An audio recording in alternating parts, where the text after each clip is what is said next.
Coming up on Mobile Learning in the Classroom, learning about art.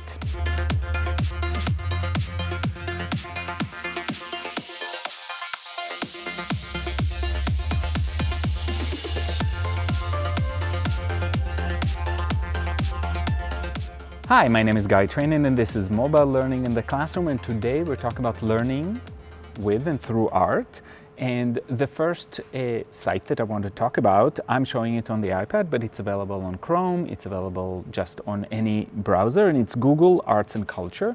And what I love about this specific site is that it allows you to do different exploration and full tours. So for example, we can go to the tour of Impressionist paintings, and you can see that there's obviously the art. You can have some text that describes the context of the art, the things that you want to look at, and also where the art can be found. So for example, it mentions that this Monet is available from the National Gallery of Australia, and you can actually click on that and see what happens there. So you get an idea of what other pieces of art are there, and you get to explore in a way that connects that information to other information about art and about the sites around the world. So the idea is that you can do a deep exploration, or you can stay within that tour and explore that specific context. So when you're teaching a period in art, or when you're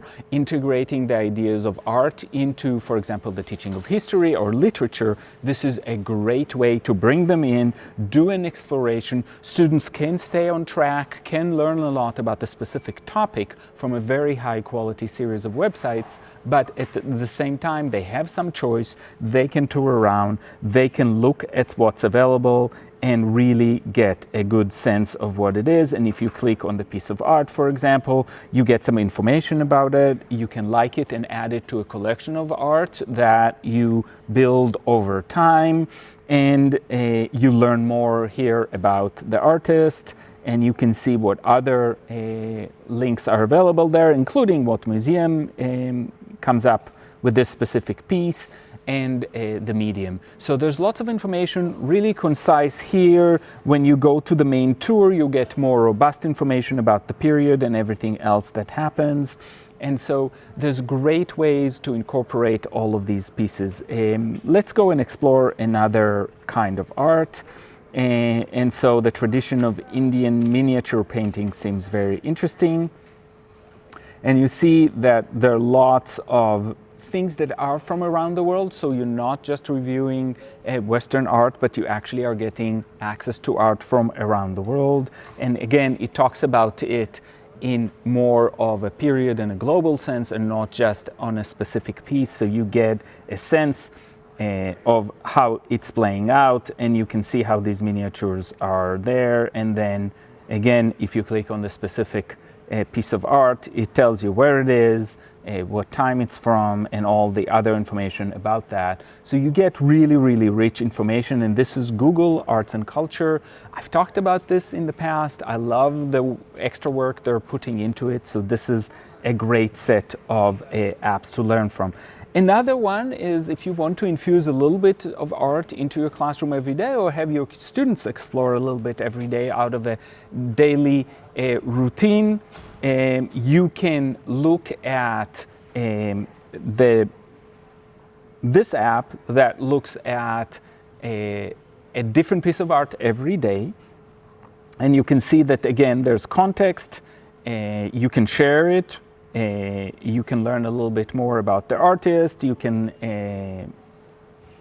look at the art, but the idea, I think the best idea here is not the deep dive, but actually the daily aspect of this, like doing the weather, or doing many other things that we do every day in a classroom, or just a quick write, something like that. We can choose some of the days of the week to start with a piece of art and have that negotiate and help learn about art on one hand. On the other hand, it can start a discussion in social studies. It can help think about writing or reading, history. So lots of opportunities to wrap things around this app about art. The last app I want to talk about is an app called Go Artful. And This is an app that allows you to choose a piece of art and try to see what it will look like on the wall. So what I love about this app is it allows you to choose a piece of art. So it helps you explore different pieces, not necessarily the most famous pieces, but it's actually a really nice cross-section of available art, and then see what it will look like on the wall through augmented reality. So it gives you a sense of what, for example, it'll look like if you created a gallery or if you put art in your house. It's an interesting way to think about connecting art not to museum but to private homes as part of the way we live every day. So today on Mobile Learning in the Classroom, we talked about ways to learn about art, and I'll see you next time.